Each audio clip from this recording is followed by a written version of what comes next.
Bonjour à tous, c'est Isidore pour les imprimantes 3D.fr. Aujourd'hui, je vais vous parler de la Elegoo Saturn 4. Et non, c'est pas la Saturn 4 Ultra. Je tiens à le préciser pour ceux qui ne sont pas renseignés sur la couleur du capot. On va parler de cette machine-là qui se trouve être la proposition tarifaire actuellement la plus intéressante d'Elegoo. Elle est actuellement commercialisée au prix de 300 €. On ne sait pas exactement encore si c'est le prix définitif ou pas, mais connaissons Elegoo, ce sera le prix à laquelle on pourra le retrouver régulièrement dans tous les cas. Donc, je vais vous la faire courte. Je rappelle encore une fois que tout est complémentaire à l'article du blog. Et je vous remercie de mettre un pouce bleu, de commenter, de partager, de lire, de tout ça, etc. Avant même de voir la suite. Je vais essayer d'aller en vitesse sur cette machine parce qu'au niveau de la résolution et de la qualité de l'écran, on est exactement comme sur la Saturn 3 Ultra de l'année précédente. Donc je vais pas commencer à parler 20 minutes sur la couleur du capot. Je vais déjà vous parler des spécifications techniques en vitesse.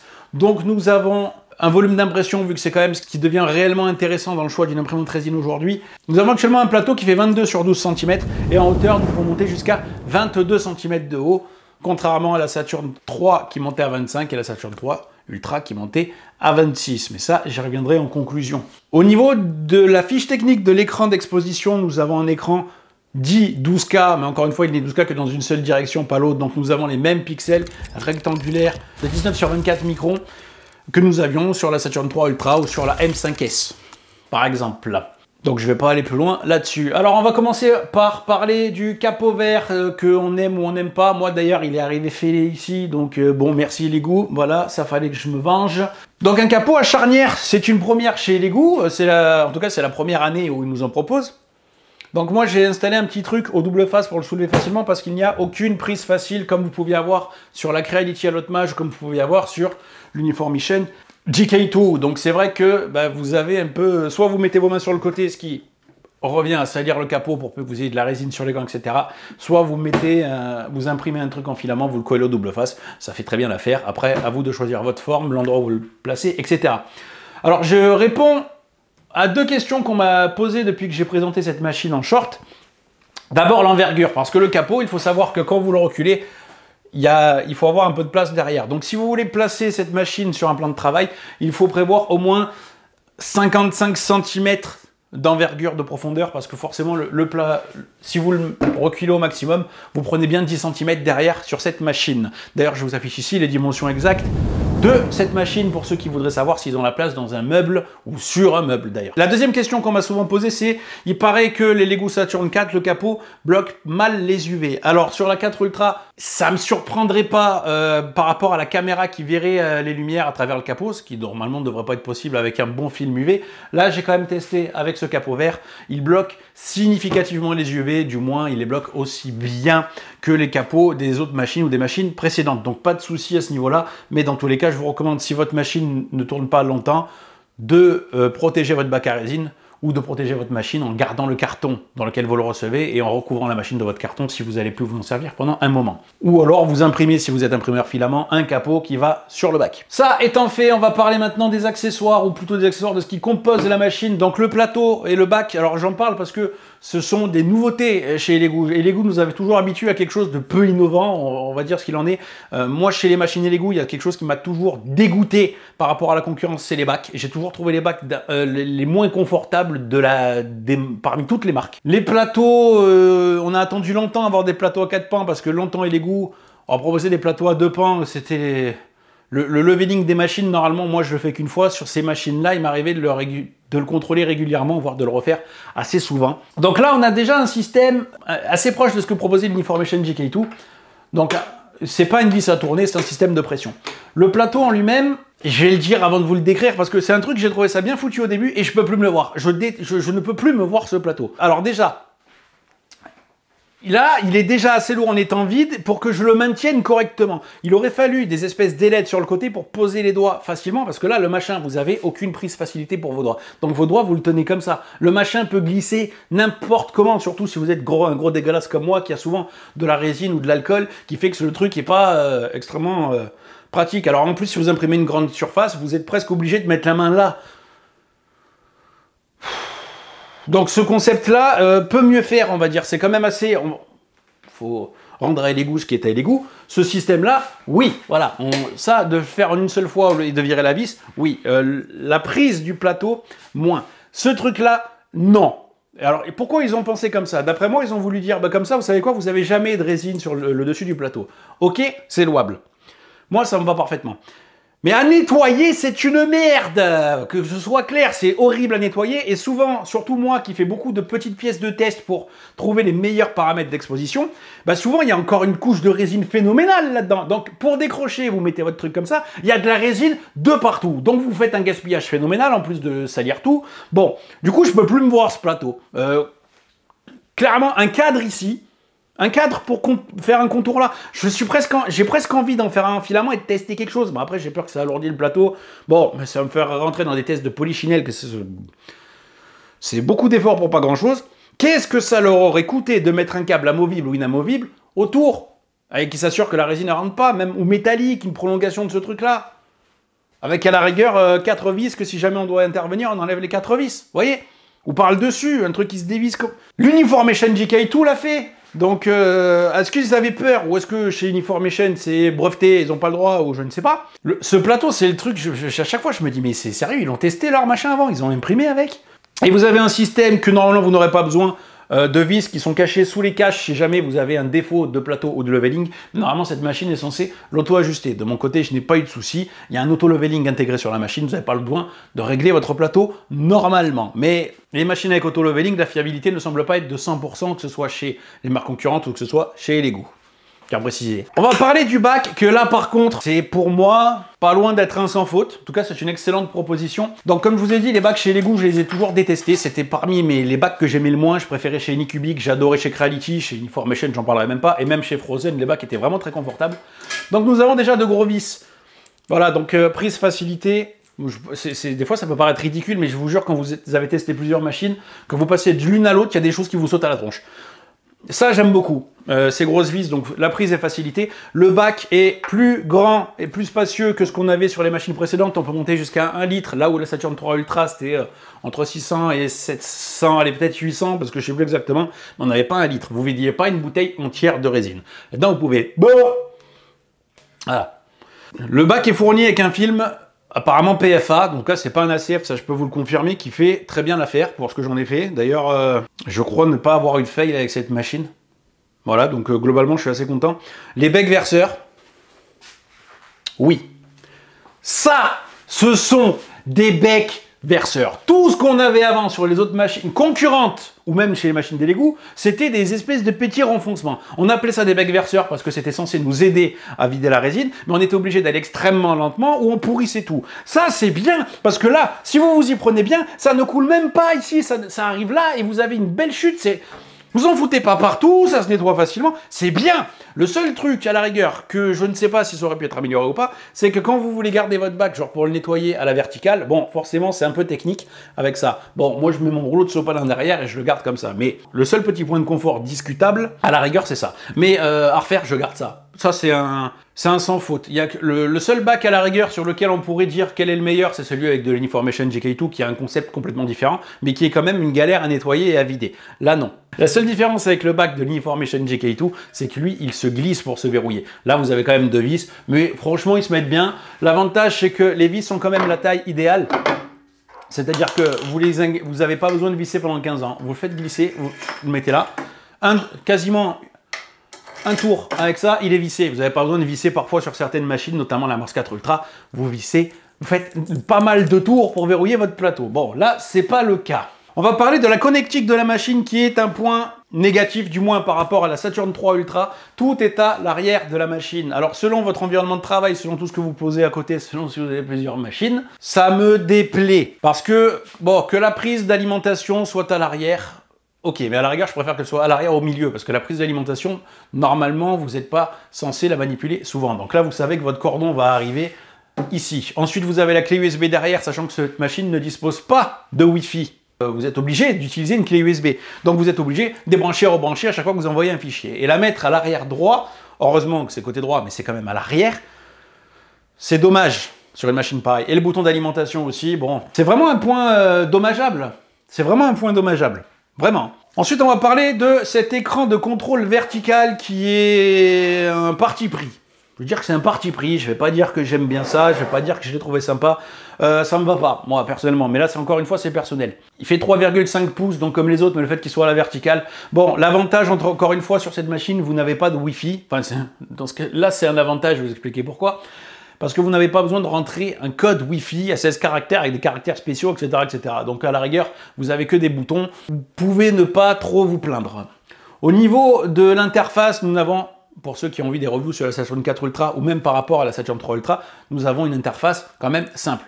Jolie, mais simple. On n'a pas de français, on n'a pas plein d'options presque inutiles, on a le strict nécessaire. Au final, comme sur les Saturn 2 et 3 non Ultra de l'époque, à part que l'ergonomie reflète un petit peu le design de la machine. Donc en soi, ça va. En tout cas, ça ne m'a pas dérangé. L'ergonomie, je l'apprécie. Ce qui me fait un peu râler sur cet écran vertical, c'est que ils nous ont pas mis de bouton de connectique devant, ils nous ont mis un écran dans un coin et tout le reste sert pas à grand chose à part à prolonger un design, sachant que honnêtement, comme je vous ai dit au début, le capot, le fait qu'on puisse pas le soulever facilement, ils auraient pu vraiment nous mettre un espace pour qu'on le soulève facilement. Bon, ce n'est que du détail. On va également parler des gadgets de cette machine, parce que cette machine, c'est important ou pas, en tout cas pour son prix c'est important, elle a, en plus de l'auto-leveling, elle a un système de détection de résidus au fond du bac qui marche, parce qu'à un moment, j'avais oublié de nettoyer le fond, parce que, voilà, il arrive à tout le monde de pas être bien concentré. Cette machine me l'a dit. Au début, je croyais que la machine, elle avait fumé. Non, il y avait bien un morceau que j'avais oublié de nettoyer.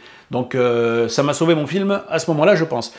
Elle vous dit également si vous n'avez plus de résine, ou si vous êtes au-dessus du niveau max. Alors, j'en profite, elle est extrêmement capricieuse au niveau du niveau max. C'est-à-dire que moi, je me mets toujours en dessous du trait, mais limite. Elle me dit non, il y en a trop. Donc, je prends ma seringue, je pompe au moins 100 ou 200 millilitres pour que ça passe. Donc, mettez-vous bien en dessous du niveau max. De toute façon, je vous rassure, vous pouvez mettre 1 litre de résine dedans.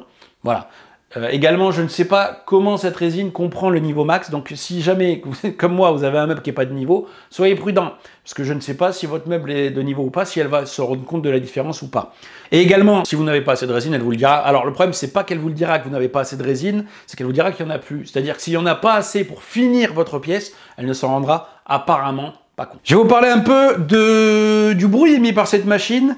On est bien, elle fait pas trop de bruit. Il m'est arrivé de tourner régulièrement avec la machine qui tournait derrière. Alors, c'est pas les conditions les plus confortables, mais que ce soit elle ou une autre, ça va. Mais par rapport aux machines récentes, ou même par rapport à la Saturn 3 Ultra, on est en dessous. La machine, en cours de fonctionnement, sa ventilation seule émet autour de 40 décibels. C'est plutôt insignifiant. Et les mouvements du plateau, ça fait un peu moins de 46 décibels.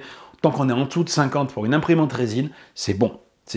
J'arrive quand la machine tourne, c'est pas désagréable. Voilà, il y a des machines, donc je vous en parlerai prochainement, je les entends de la pièce d'à côté. Là, on est bon. Consommation électrique, c'est aussi une très bonne performance, on est autour de 30 kWh. Pour une machine de moyenne taille, franchement, c'est bon. On est dans le bas du panier, donc la consommation, elle est vraiment correcte. Au niveau de la source lumineuse, nous avons une LED COB+, qui passe par une lentille Fresnel, donc projetée par le dessous. Et nous avons une intensité lumineuse supérieure à ce que nous avions d'habitude chez Lego, c'est-à-dire on oscille entre 5 et 6, là où généralement la Saturn 3 était entre 3 et 4, donc on a une intensité lumineuse un peu supérieure. L'uniformité, ça va, entre 5 et 6, ça ne joue pas à grand-chose. Vous savez que si vous exposez tout le plateau, vous augmentez 1 dixième ou 2 dixièmes de plus pour être sûr que dans les coins ou sur les bords, vous ne soyez pas en sous-exposition. Parlons du test de qualité, franchement, il n'y a rien à dire, parce que c'est exactement la même chose que la Saturn 3 Ultra avec un NFEP. Encore une fois, la CF, ça a une tendance à marquer un peu la surface de vos pièces. Et encore une fois, quand je dis marquer, ça se voit de très près, ou à l'objectif macro, voire au microscope, ou en zoomant. C'est très difficile à le percevoir à l'œil, les traces de grains d'ACF, sauf avec certaines machines ou certaines résines.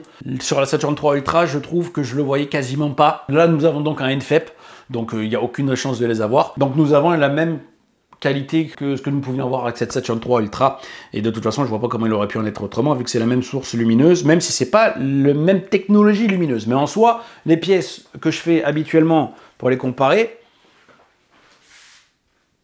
sont d'une qualité quasi exceptionnelle. Donc ça c'est avec de la Sunlu ABS-like gris, et ça c'est avec de la Sunlu Redwax. Donc je suis, pour avoir testé la Sunlu Redwax avec la Mars 4 9K Ultra à l'œil, vous avez exactement les mêmes pièces. L'anti-aliasing des Lego fait des merveilles, la pièce est parfaite. Il n'y a pas de traces de couche, je vérifie quand même ce que je vous dis, pas de traces de couche, aucune imperfection, la peau est lisse, nette, impeccable. Non, ça me fait ce que moi j'appelle une pièce parfaite. En tout cas, j'ai rien à lui reprocher, comme j'avais rien à lui reprocher quand je l'ai testé cette résine avec une autre machine.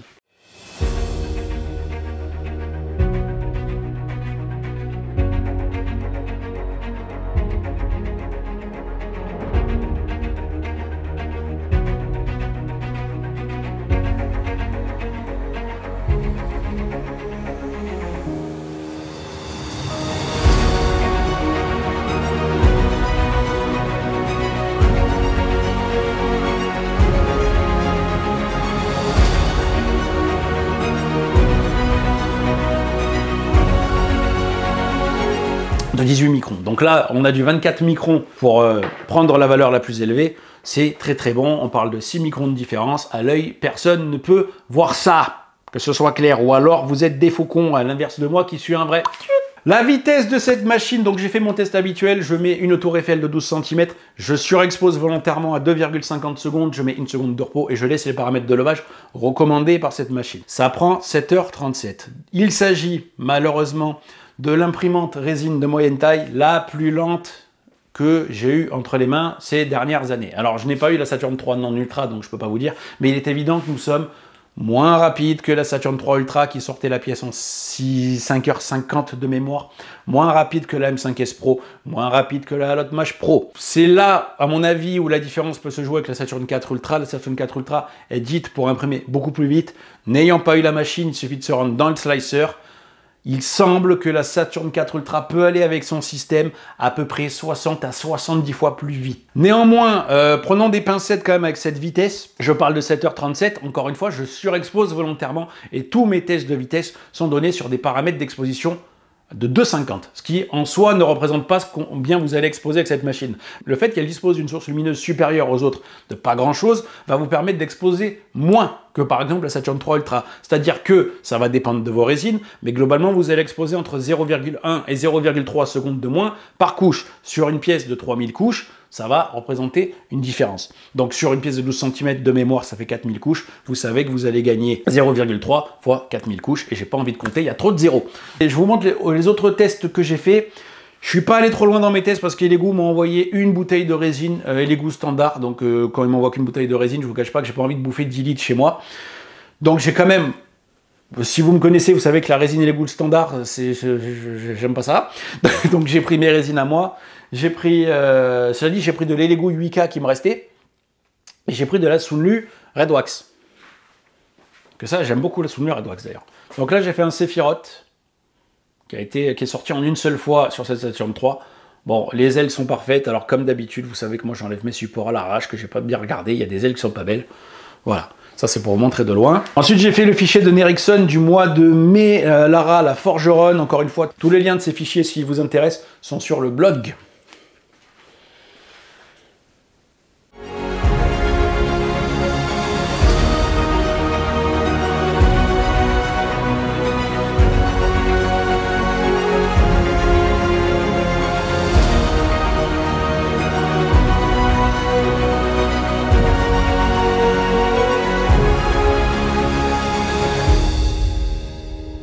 Alors normalement on peut faire un énorme diorama, mais encore une fois je vous ai dit que je voulais pas brûler beaucoup de résine. Déjà que quand on m'envoie qu'une bouteille de résine, généralement c'est ce qu'il me faut pour faire mes tests, mes calibrations, ma tour Eiffel de test. Donc après il me reste plus grand chose. Et les goûts, soyez généreux la prochaine fois si vous voulez que je fasse des belles pièces avec vos figurines, avec vos machines. Alors là j'en ai fait deux, il y en a une que j'ai ratée parce que j'ai fait confiance à un fichier présupporté. C'est celle-là qui est belle. Donc ça c'est une pièce qui est sortie en 2 plateaux de mémoire. Pareil, The Last Battle de Nerickson. Moi, vous savez peut-être pas, mais je vous le dis, j'aime beaucoup le créateur de contenu Nerickson. Ça fait partie de mes préférés. Je suis l'un de ses premiers fans. Je prends son Patreon, tout ça. Voilà. Avec de la résine Elegoo 8K blanche.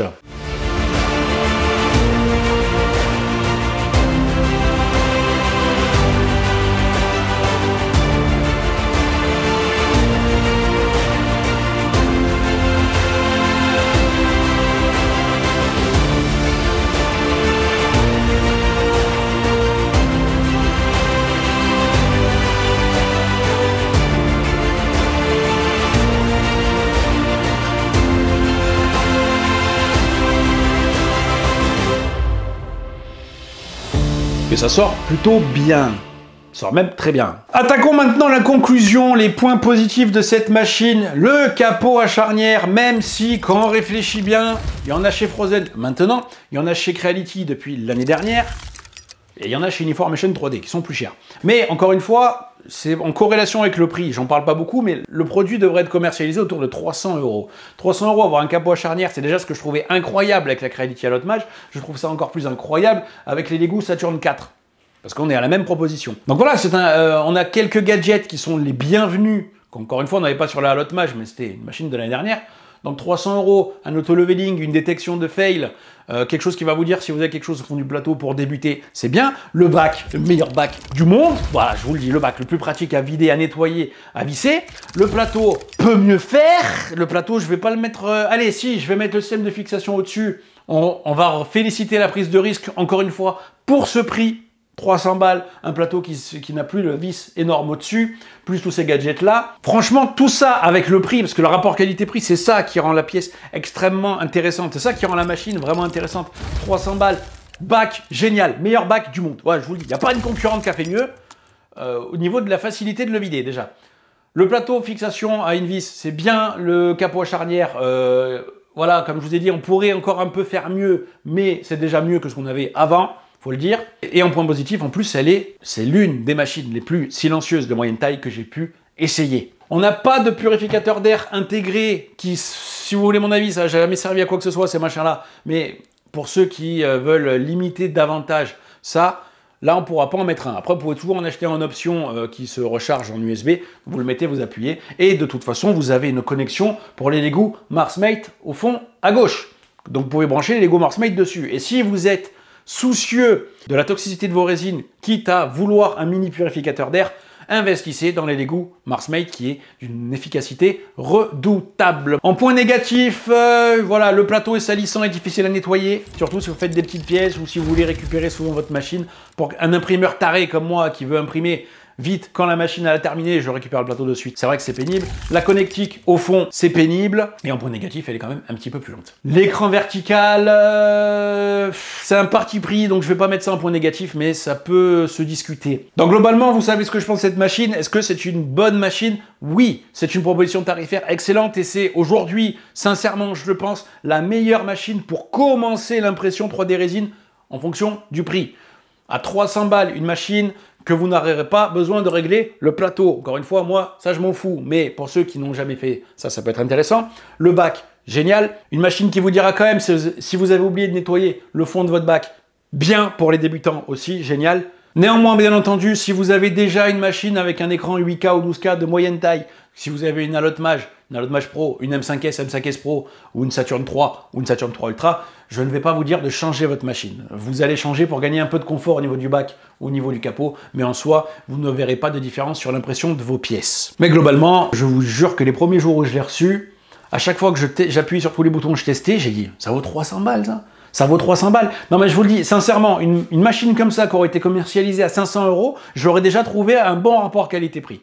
Bon, maintenant, avec ce qui est en train d'arriver derrière au niveau des concurrents, on peut en discuter. Mais à 300 €, ce modèle-là, foncez.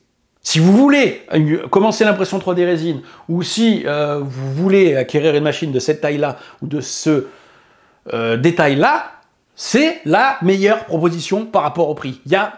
C'est pas négociable. Il n'y a aucune concurrente à moins de 400 € aujourd'hui récente. La M5S Pro, ça peut se discuter. Mais d'ailleurs, c'est là où il faut qu'on en parle. Tout ce que fait la M5S Pro, sauf le chauffage, et sauf si on chipote l'écran 14K, cette Saturn 4 le fait. Sauf que la M5S Pro, elle faisait que 20 cm de haut. Là, on en fait 22. Donc, il n'y a aucun intérêt aujourd'hui. Vous mettez la Mini Cubic M5S Pro, ici, cette Saturn 4 simple, qui a quand même une différence d'une centaine d'euros dessus. Celle-là, elle explose à tous les niveaux, à part peut-être la vitesse. À la vitesse, c'est discutable. Allez, à la vitesse, non. Le bac est mieux. Le plateau est censé être mieux. Bon, l'interface, elle n'est pas mieux, mais l'interface, on s'en fout. Le but, c'est d'imprimer. Enfin, on s'en fout. Vous qui voyez. Il n'y a pas le Wi-Fi. Bon, ok, il n'y a pas le Wi-Fi. Par rapport à la M5S Pro. Mais la M5S Pro, si vous voulez le Wi-Fi, vous passez par leur slicer dégueulasse. Il manque le chauffage à cette machine, mais Lego commercialise un chauffage d'option que vous pouvez mettre dans un coin, là-bas. L'avantage, c'est que par rapport à la Saturn 4 Ultra, il n'y a pas de caméra, donc vous avez l'emplacement au fond à droite qui vous sert à ce que vous voulez. Donc vous pouvez mettre un chauffage en option que vous pouvez acheter d'une n'importe quelle autre marque. De toute façon, il y en a sur Amazon, il y en a partout, chez Tout Système on commercialise, etc. Donc, encore une fois, c'est vraiment un placement concurrentiel exceptionnel et excellent sur cette machine. La question que souvent vous allez me poser, est-ce que je prends ça ou la Saturn 4 Ultra? Malheureusement, je ne peux pas être objectif, n'ayant pas testé la Saturn 4 Ultra. La Saturn 4 Ultra va se démarquer par le Wi-Fi et par son système de vitesse. Et apparemment, il y aura un système de reprise d'impression en cas de coupure de courant. Ça, je ne l'ai pas vu sur le site. Et la caméra, si vous aimez faire des timelapses. Mais à part ça, en termes d'impression et de confort d'utilisation, à mon avis, elles sont à peu près équivalentes. C'est tout pour le test de cette Saturn 4. Dites-moi ce que vous pensez de cette machine en commentaire. Est-ce qu'elle vous intéresse? Quelle machine vous intéresse, etc. etc. Voilà, merci d'avoir suivi la vidéo jusque-là. Je vous laisse avec le bêtisier. C'était Isidon pour les imprimantes 3D.fr. On est exactement sur la Elegoo. On est exactement comme sur la Saturn 3. C'est que nous avons un plateau sur... j'ai oublié déjà. Eh merde, il y a une pub. C'est que nous avons un plateau d'à peu près 22 sur 12 cm et nous avons un plateau d'à peu près 22 sur 13, sur 12 ou sur 13? Putain, mon cerveau, ça fuit aujourd'hui. Hein. Sur 12,2. Ouais. Et nous avons un plateau d'à peu près 22 sur 12 cm. Voilà. Comment je peux formuler cette phrase? Et donc de la qualité des pixels et de la... Putain, j'arrive pas à parler, les débuts, ça me saoule. Cela étant dit, le capot... Ah oui, c'est qu'il se visse facilement. Il n'avait pas de vis d'ailleurs. Il se clipse. Il s'insère. Il se glisse. Voilà, le terme exact, c'est il se glisse. La seule différence avec le plateau... Non, la seule différence... J'arrive pas. De cette machine, donc c'est une source COB+, je sais plus, Fresnel. Je sais plus du tout. Oui, c'est une Fresnel. Putain, j'ai oublié. Oui, c'est ça. Au niveau de la source lumineuse, nous avons... On n'arrive pas à finir, mais... Au niveau de... on oscille entre 5 et 6... 5 et 6 mégawatts, je sais plus. Oh, faut vraiment que je me rappelle ce que ça veut dire. Bon, bref. De 19 sur 24 microns.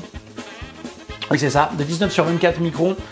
Là où généralement la Saturn 4, là où généralement la Saturn 3 était entre 3 et 4. Je vous montre les petites pièces de test, ou petites pièces d'ailleurs, c'est pas des... Je vous montre table, mon micro il a coupé, non il a pas coupé. Dites-moi ce que vous en pensez de cette machine. Oh le ok. On l'a refait. Voilà, c'est tout pour ce test de la Saturn 4 Ultra. Voilà, c'est tout pour cette... Dites-moi ce que vous... Je vous laisse avec le bêtisier. Merci d'avoir suivi la vidéo jusque-là. On l'a refait, je ne le dis pas dans le sens d'habitude. Voilà, merci d'avoir suivi la vidéo jusque-là. Je vous laisse avec le bêtisier. C'était Isidon pour les imprimantes 3D.fr.